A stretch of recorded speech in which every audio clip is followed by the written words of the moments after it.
favor? Do you mind doing that? 2 weeks. I always do this. Okay. I like to take a. I'm used to it. I like to take a little video of anyone that's cosplaying from any show that I've been in, and then I string that together and put it on Instagram. But I like to give everyone a big round of applause at the end of my little video, which is where you guys come in, if you don't mind. Are you cool with it? Yeah. Okay, cool. So when I say action, just raise your arms and scream like your team just won the cup of whatever the thing is. I don't play rugby. And you guys all look amazing. You're all about to be directed by James Marston. You can all put that on your IMDb as well. Are you ready to be famous? Action!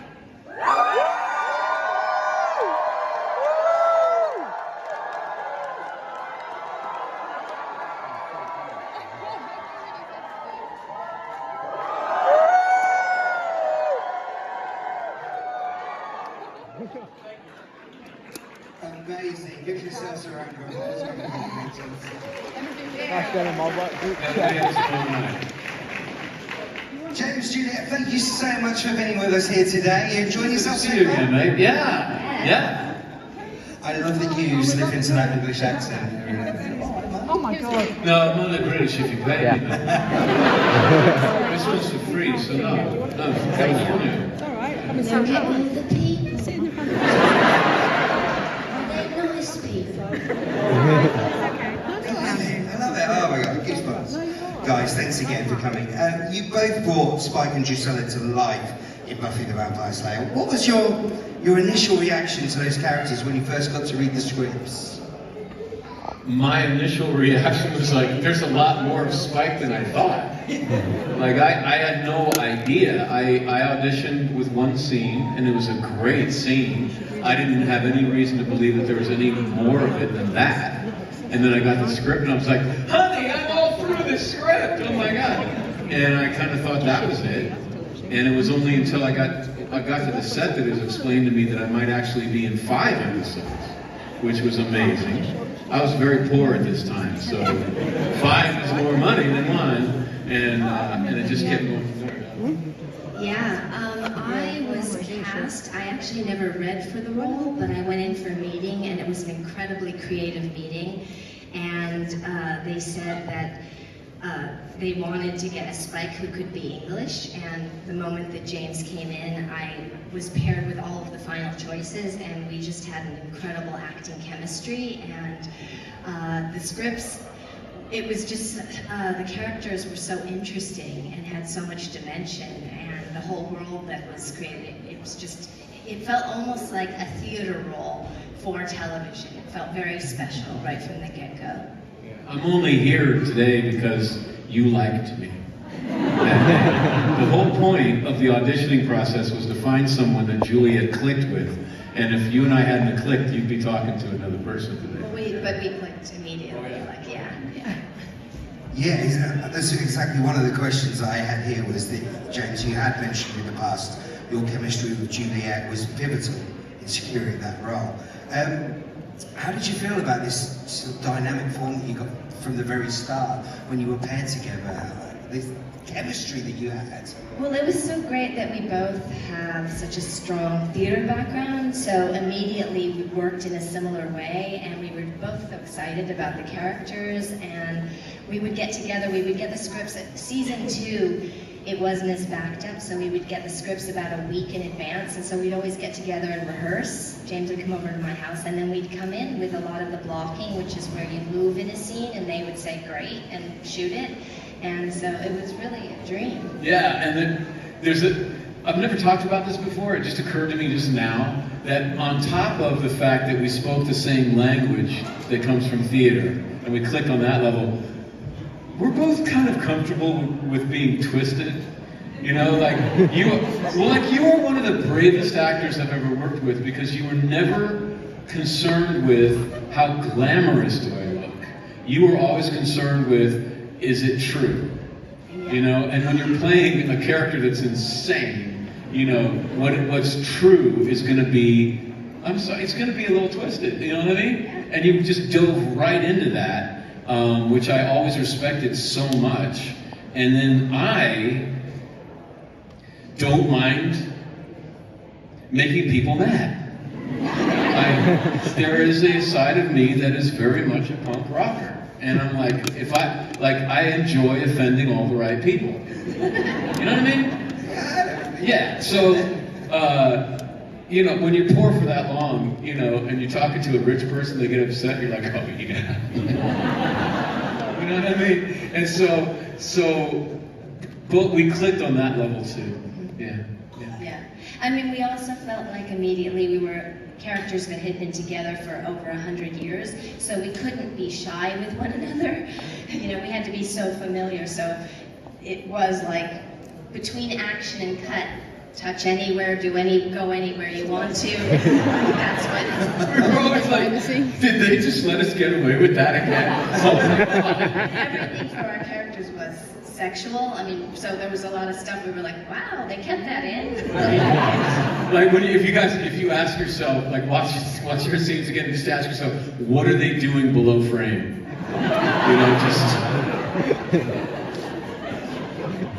Welcome to Buffy After Dark. But it's true, this chemistry that you had on screen together, yeah, like you say, we really felt that you guys had been together for 100 years. You'd had this lovely relationship, these arguments, all of the good and the bad that comes with it.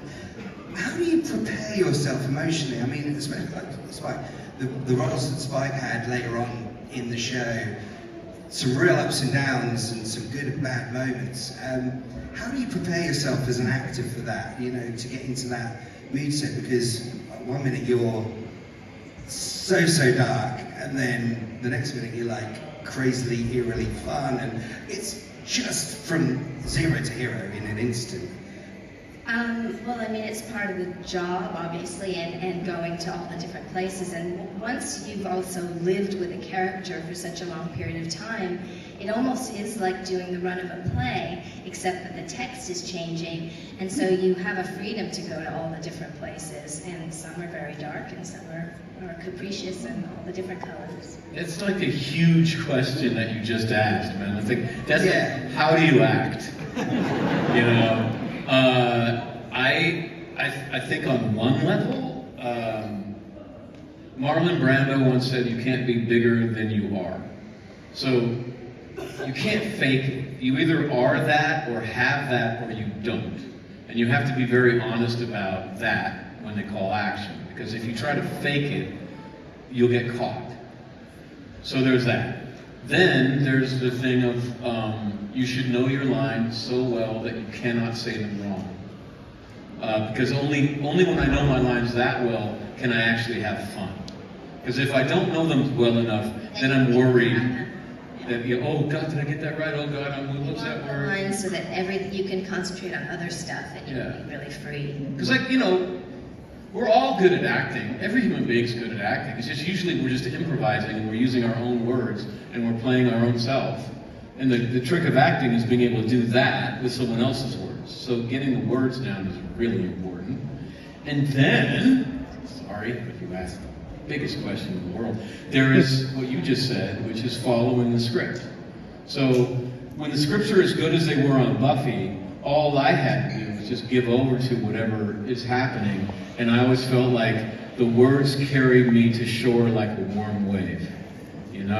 When the words are not good, it's like humping a corpse up over a frozen mountain. It's like you work yourself to death and you'll never get to the top. So if the words weren't good, would you go back to the writing team? Would you have those conversations where you perhaps say, I don't feel this is what Spike or Drusilla would say? It was written so well, but there's so much texture that you can bring to a role. I mean, for me, you do a bio. I always do a soundtrack for characters, so I have a specific soundtrack for Drusilla. I also do something that I call taking my character out. So with Drusilla, I took Drew out at night, of course, and I tend to go somewhere I don't usually go, so that if I'm acting, I mean, obviously, if you're working with a dialect, you need to keep that going, because it's very much like if you go out in the world as your character, a number of things happen. One, you learn to be very fluid with the character, and you also see when you're interacting with a lot of different people, it's like a set where there's maybe 200, 300 people around you, and you have to keep your concentration, but also be fluid and open and hearing things. And so with Drusilla, I went to a liquor store that was in the Hollywood Hills, and I remember I was sort of wafting, as she does, up and down the aisles, and I went up to the front, and there was this woman that was having a problem, and she was not so stable. So something she was, and the guy behind the counter was kind of exasperated, and he sort of was like, oh my God, this woman is nuts. And he sort of looked at me and rolled his eyes, and then I saw him look at me, and I saw his eyes get wider and wider and wider, and I saw him think like, oh my God, another one. And I thought, okay, I think I've got this character. I can't decide if I would want to meet Drusilla out in the real world or not. That is a brilliant. That's brilliant. I'm going to steal that. Yeah, that's so. Well, you also that's see smart. how other people react to you, which informs a lot about your character. So, in other words, if you're playing a trampy character and you're dressed really different, the people that talk to you and how they talk to you, it's very different than if you're dressed very sophisticated, or if you're a character that's not too swift, the way people slow down and talk to you, or you're playing a character, all the different things, and so it informs a lot to be able to do that. Yeah, and as an actor, if you feel like saying, I don't think my character would say that, check yourself. Because a character, I think, maybe you disagree, I don't know, but a character is defined more by what they say than how I would say it. Like, I can spin a lot in the performance. Like, I can say, I'm going to kill you, and you don't get scared. Or I could say it another way, and you'd be like, call the police. So there is that. But I mean, whatever Spike would say is what they write. And then I find out what Spike would say. Like, I thought that Spike was a punk rock badass from birth, man. And when I got the script that he was William Pratt, I was like, what? And then I found out. So I'm not going to say I don't think that's what Spike was. Write your own show. Time can change a person. Most of it I knew ahead of time because I actually had a creative meeting and was told a lot of the history ahead of time. But there was, when I was young, I should be careful, but for Angel, Julie and I found out that we had the threesome with the immortal. That was something I never knew. And of course Julie said, oh, I always figured that. I remember shooting with David, and there was some kind of dialogue that he and I had kind of hooked up at one point, and we finished, and I was like, David, did that just mean what I think it means? He's like, oh, just move on, James. We got more work to do. Like, let's keep going, buddy. Come on. The funny thing with me, with Julie, is she said, oh yeah, I always assumed we'd, been together. I said, why? She goes, well, first of all, that picture of us, the episode in, I think it's Reunion or Redefinition, it's one of the Angel ones, where with the car where I get thrown and we're like, and she goes, there's a still from that. Just go and look at it. And I was like, why? And she goes, just go and look at it. And I look at it. She goes, where's your hand? And my lower hand is on her bottom, cradling her bottom. She's like, see, I told you. Buffy After Dark, I've seen it. Also, James, don't take Spike out on one of these date things, please. Audience, do we have some questions that we would like to ask today? T, do you want to go and grab someone at this side? Got anyone over here? I think I see a hand at the back there. Yeah, just over there, T. Straight in front of you.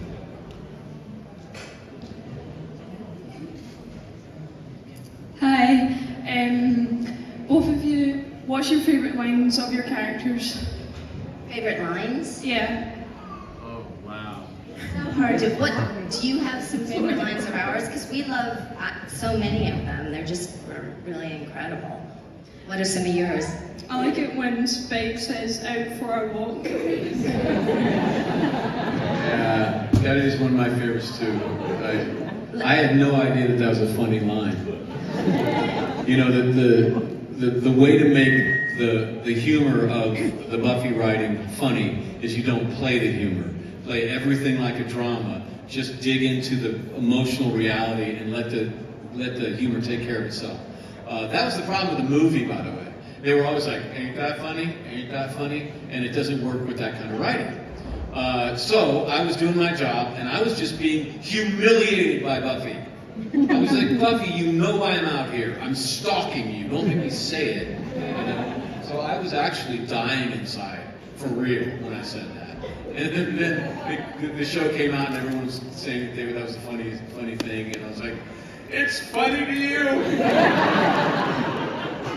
I want to hear your Drusilla impression. Yeah. Come on, give it to us. Yeah. Oh, she don't want to do it. Let's go run back with the mic there. Look at all the people. Bravo! I love it. I love that. Do we have a question from this side of the meeting yet? Oh, you're going to make him run for it. Oh, we got two. Before I start, I don't want to make anybody feel old. So Buffy, I think, started in 1997. I was 16. It's all right, mate. We look great. I was going to say you both look incredible. So I was 16 when it started, and I just wondered, at what point did you think it would be sort of a generational series? Because my daughter loves Buffy and Angel. She's 18 now, and I just wondered, sort of, what point do you think this might sort of cross a generation rather than just staying and being forgotten like so many other TV shows? Yeah. I was a Star Trek fan when I was a teenager. And I was coming to Star Trek conventions. I am old, so this is a long time ago before Star Wars. And the only thing that we would come together at conventions was Star Trek. That was it. And I was dressed as Spock. And I had a perfect costume. My cosplay was tight. Pointed ears, communicator, boot, everything perfect, except I had a blonde afro that I couldn't control. And the thing is that Star Trek had a world where it was basically hope. This is during the Cold War when we thought the world might end at any second. And Star Trek was saying, hey guys, we might make it. You know, humanity might grow up and stop trying to dominate each other and start trying to help each other. And what would the future look like if that happened? It would look pretty cool. And here's what it would look like. And that was so important to me because as a teenager thinking that the missiles might have already been fired and we could already be dead and not even know it yet. And every second of your life is that truth. Being able to go into a world that showed you something better was just phenomenal, right? So there was something that I wanted to go back to, even when I knew the lines, even when I knew the plot by heart, there was a world I wanted to go back to anyway. And so I watched those episodes over and over and over again. So I remember I was kind of thinking that might be true with Buffy too. I think this world is delightful enough that people are going to want to come back over and over. And so I remember going to the cast one night, it was like 2 o'clock in the morning, and I was like, hey guys, we might be talking about the scene for the rest of our lives. Anyone want coffee? But I think that Buffy has a central theme that is as helpful as Star Trek, which is, Buffy's theme to me is, it's hard to be a human being. The world is messed up, man. It hurts to be here, but don't give up. Don't give up on the world and don't give up on yourself. Like, find something to fight for. What you decide to fight for is up to you. But find it and don't give up on it. It all collapses to the button I see at conventions often, what would Buffy do? That's the same thing. And with all of that, I think that's one of the most useful things you can tell people. Especially teenagers, you know? Because when I was a teenager, it was very tempting. When I was first old enough, about 15, first old enough to see the world clearly, and you kind of see that it's messed up, it's really easy to think about giving up. And so it's still important for me to get the message, don't give up. It's like, how do I get out of bed in the morning? You know, and just try again every day. But especially for teens. And Buffy takes this idea and makes it accessible to teens and everyone else. And so in some way, I hope it never dies. Or if it does have to die at some time in the future, I hope someone else takes that mantle up as effectively as Buffy did. Everything he said.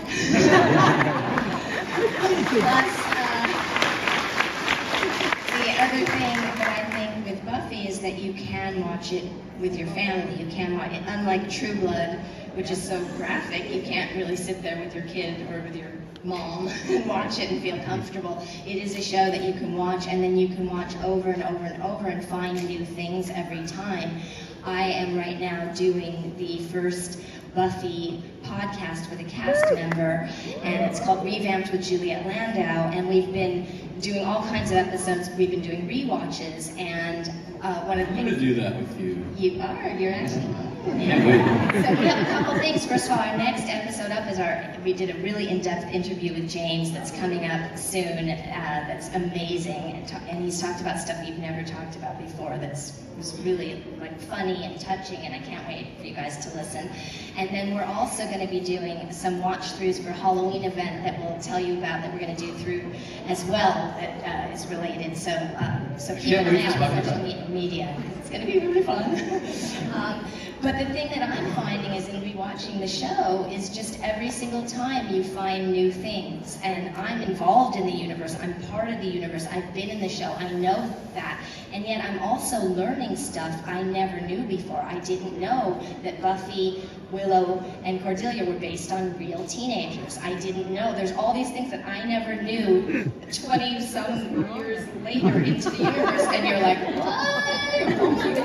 So it's been amazing, and I think that's part of the staying power of the show is that you can find different things and that it resonates on the level that you're talking about, on the human condition and how we're all, dealing with a world where there's a lot of challenges and we have to find hope and find strength through it and find our power. Yeah, great question. I think Buffy is timeless, isn't it now? And you guys have recently been back into the Buffyverse in Slayers, right? So how was that? Like getting to come back and be Spike and Drusilla again after sort of that little hiatus. It's amazing how easily, in terms of we slip into the characters and the relationship of the characters. I mean, I don't think you can have played the characters that we did and not have that. And so it's kind of wild because it's just you kind of go, oh yeah, it's like, feels really comfortable. Putting on an old coat. Yeah. Oh yeah, I remember how the cozy days. Yeah. Yeah, Amber Benson wrote that, who played Tara. She's one of the better writers in Hollywood right now.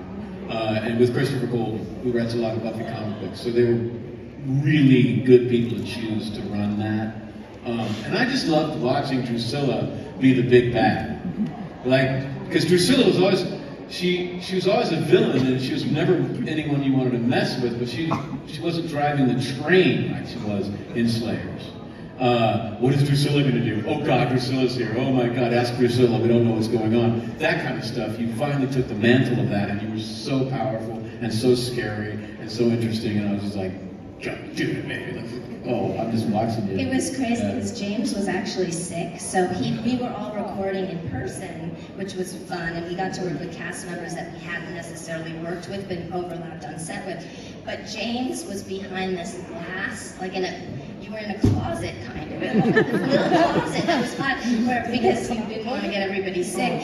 But I could see you through the glass, so we were working, sort of just looking at each other. Touching through the glass. And Drew, you're killing me. I know, we were crying, in scenes and all that. And then the only parts that were particularly unusual, because we were across the room and we were the kind of kissing scenes where we'd have to kiss our own hands and make noises while we were looking at each other. That was a bit weird. Yeah, like I came to work and I'm like, Okay, I got pretty bad news. what's the bad news? I'm sick. The worst thing Because the thing is that they were very smart about it, and they didn't want us all to perform in isolation. It actually can save money just by having one actor in each day and do their stuff. We even had Tony on Zoom for the scenes with Tony Head, so he was in the room with us too. But the acting is much better if you're willing to spend the extra money and just get the whole cast together and have us play together and record that. But what that meant was, if I was going to share my disease, I was going to wipe out. We weren't going to be able to get this. And getting everyone's schedule lined up so that we could do that, if it blew up that session, it wasn't going to happen. Yeah. And And you have to realize also that these scripts, because audio dramas, they're tomes. So you come in, Yeah.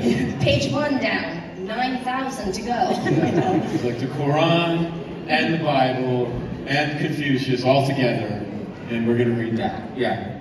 Yeah, and if you haven't checked it out, make sure you do check out Slayers. It's just an awesome kind of Buffy verse. There's a slight spin on it all, so make sure you're checking that out. Do we have any more questions out in our audience as well? Pam? Hello. Hey. I wanted to know how difficult it was for you to get your accents down, or how easy you slipped it. Well, I grew up here actually, so I spent my formative years here, so I actually spoke with an English accent first. And so I played more Brits than Americans, actually. And then I also do every dialect, so I played Russian and French and everything. But I was very specific with Drew in terms of a person that I thought sounded like I thought she should sound when I first went in for the meeting, because I sort of did a little bit of her. I wafted up to the ceiling and talked to it for a while in the meeting, and so I was specific. But then her own the ingredients of the character made her have a little bit more of a wafty, sing-songy, whispery quality. But the actual dialect I based it on a friend of mine that I know, and so I could be very specific about it. Yeah, I was cast 3 days before we started filming. So Right. yeah. So I didn't have a whole lot of time to prepare. And what you heard in School Hard was an actor that was used to having an English accent that was good enough to fool Americans. Because I was doing theater, and that was good enough. But in the beginning, some of the directors would come up and say, "Is your character Australian?" And I was like, "Oh no!" And so I knew it wasn't really up to snuff. And then at one point, Tony Head came up to me and said, "We don't say it like that, you prat. I'm going to help you now. You're embarrassing me back home." And so that man tutored me by force. He's a very kind man, yeah, but he was I would say firm. And for about 6 months, as soon as the new script came out, Tony would just walk into my trailer. He would not knock. It's time. Grab lunch together, and we would go through my dialogue line by line until he was satisfied, and we'd move on. And if it hadn't been for that, I don't think I would have had a credible accent. That being said, I think they wanted Sid Vicious of the Vampire set, and They said we were the Sid and Nancy. yeah, which would have meant they were looking for a straight up London Cockney, which I never did that. No, but I always thought I was Sid. Well, I think You were Nancy. okay, I'm Nancy, but she's from London as well, though. Yeah. But I don't think you got that. I think you got something from, I don't know. You got something. You were Billy Idol. A bit north of London, Yeah, mine wasn't northern, but yours had it. Yeah, a bit. Yeah, I didn't even know it. I was just doing my best. The fun thing I have to say in doing the podcast is one of my co-hosts on a lot of the episodes is Scooby Drew. She calls herself Scooby Drew. So because of the Scooby Gang and Scooby Doo, and so I'm always talking back and forth as myself and Drew, and it's really funny because one of my other co-hosts, Sarah, Rebecca, and my husband, they're always like, "So you guys," and I'm like, "It's just me sitting here." They always think that there's like an extra person because Drew's become such her own, But it's kind of funny watching, like when they're watching it, because I literally am just talking back and forth. So it's all of you now, basically, yeah. Yeah, just proving how timeless Buffy is, I think we have a young fan over there that has a question. Are you both going to be in the room? Oh, you want to open up that can? Can I? Yeah. The truth is, okay, to back up for a second. Before the pandemic, there was announced to be a Buffy reboot. And a lot of fans all over the world got very concerned that they were going to cast a new Buffy and a new Drusilla, a new Spike, a new everybody. And they were very mad. They were saying, do not do that. They did it well the first time. We do not want a new Buffy. We do not want a new Spike. And then it came out that wasn't the idea at all. The idea for the reboot was that there was going to be a new Slayer for a new generation, just like we always promised on the show. At which point everyone calmed down, right? This new iteration, well, that iteration got wiped out by the pandemic. So the pandemic happened and they never were able to do that thing. So this new one came along and they're doing it the right way. They have a new Slayer for a new generation, right? Once you make that decision, the pilot and the first few episodes of the series has to be the origin story of the new Slayer. And then after you do that, you have to introduce the new Scooby Gang, all of her friends, and you have to establish all of them. And then after you do that, you have to get them in at least one adventure together. Just then. You have to. Or I guess if I was doing it, that's what I would do.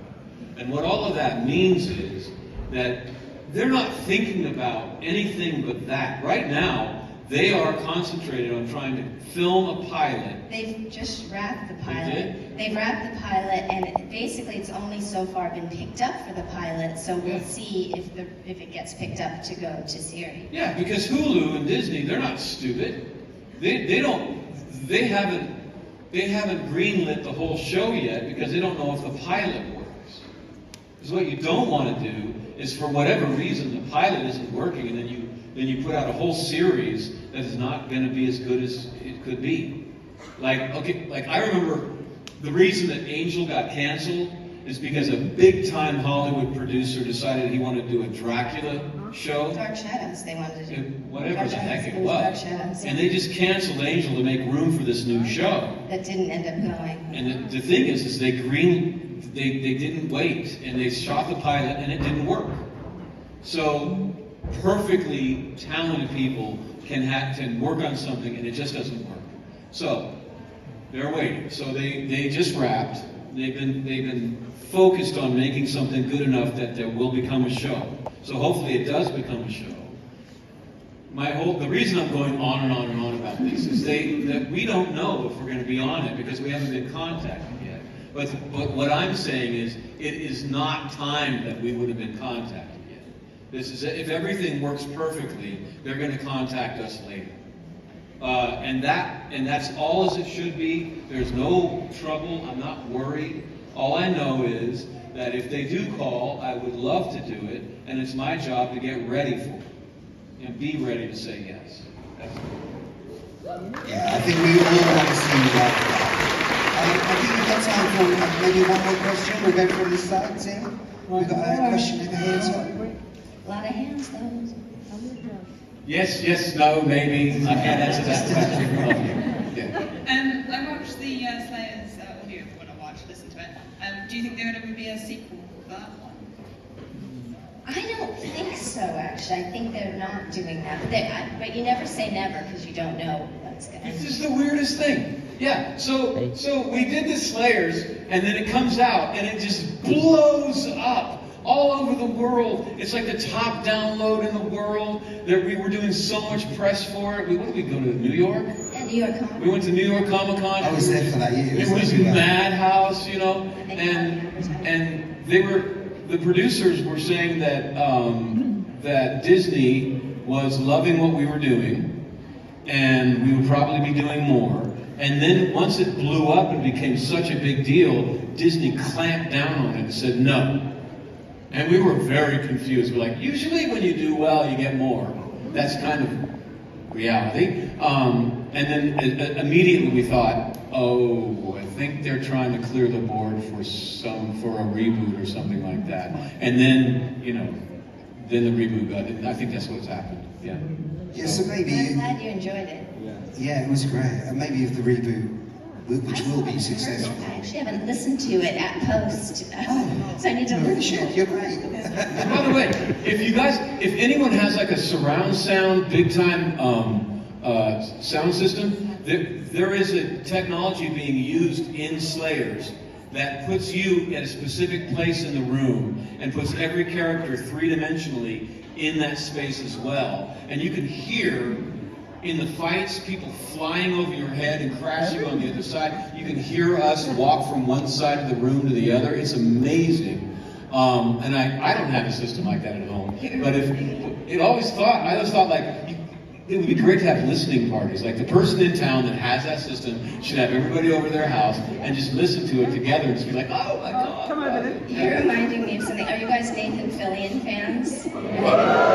So Nathan had a housewarming, and he had this beautiful new house, and we went to this party there, and he was like, oh my God, I can't wait to show you, Juliet, I got this 3D TV, and I was like, I'm not really a gadget person. He's like, come on, it's 3D TV, it's incredible. I'm like, who wants a 3D TV at home? Like, whatever. He's like, come on, just sit down. I'm like, this is not my thing. And then he just puts it on. I'm like, oh my God, this is amazing. And he's like, I told you.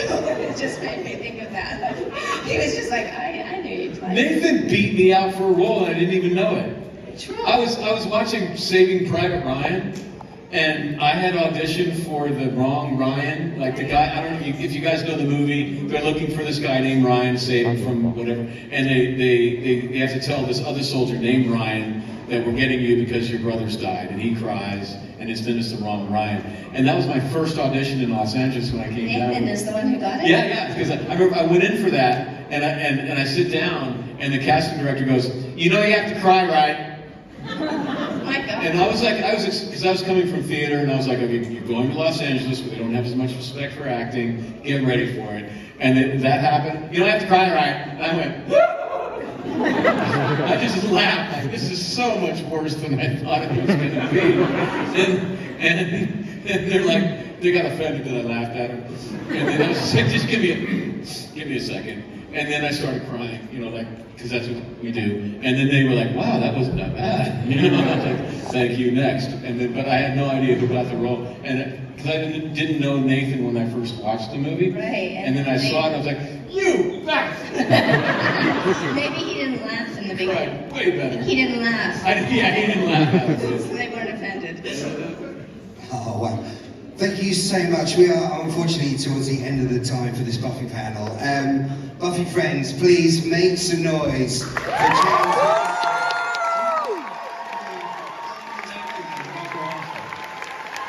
We're going to take a quick photo of Buffy friends. If you're able to, please stand. Grab a photo of you guys with the audience.